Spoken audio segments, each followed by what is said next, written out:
Okay, next thing what we want to do is I'm going to go back to my arm. I'm going to zoom in. All right, so next thing what I'm going to do is this black we need to get rid of it. And yes, you could use the quick selection tool to try to get rid of it. I find that no matter what size it is, because there is this dark shadow underneath the arm. See, I don't know. I'm just not a fan of it in this case because the values are too close. So I'm going to hit Control D to deselect, or Command D on a Mac. And then I'm going to use the pen tool. Tap the letter P on your keyboard. You're going to get what looks like a little old-fashioned pen nib. I am going to go around the arm. The neater you do this, the better your animation's going to look. I'm basically creating a custom selection around the arm using these anchor points, the blue little dots. When I left click and I hold and I drag, it is going to create an arc or curve. These are called Bezier curves.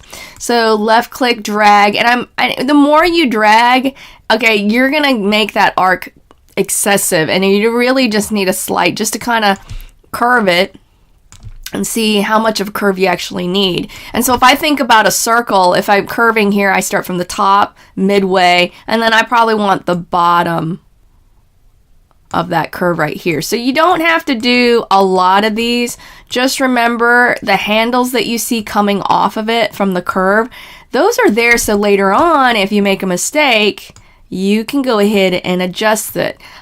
If I mess up here and I'm just boom, boom, and I want to adjust that path, I close off the path by going to my original anchor point and left click on it. So if I make a mistake, I can right click on the pen tool and I can add a curve in there. So like right here, that probably needs a curve. So I left click, hold, and I drag.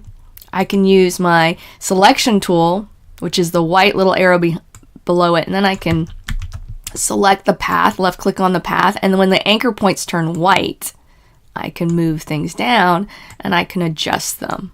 Okay, so I can go back here if I need to add a point. I use the add anchor point tool and I can left click on that path and it's going to add a point. I can hit Control Z or Command Z on a Mac to get rid of it. I can also take away a point by left clicking right here on the subtract, and then I can go ahead and remove that anchor point. Okay, so easy to edit those. Now, when I go to Window and I go to Paths, panel comes up here. It's a preview of that path, and you can save it just like you can save like your layers. So I'm going to double click on that, and I can name it, and I call it my arm. And I'm going to hit OK, renames it.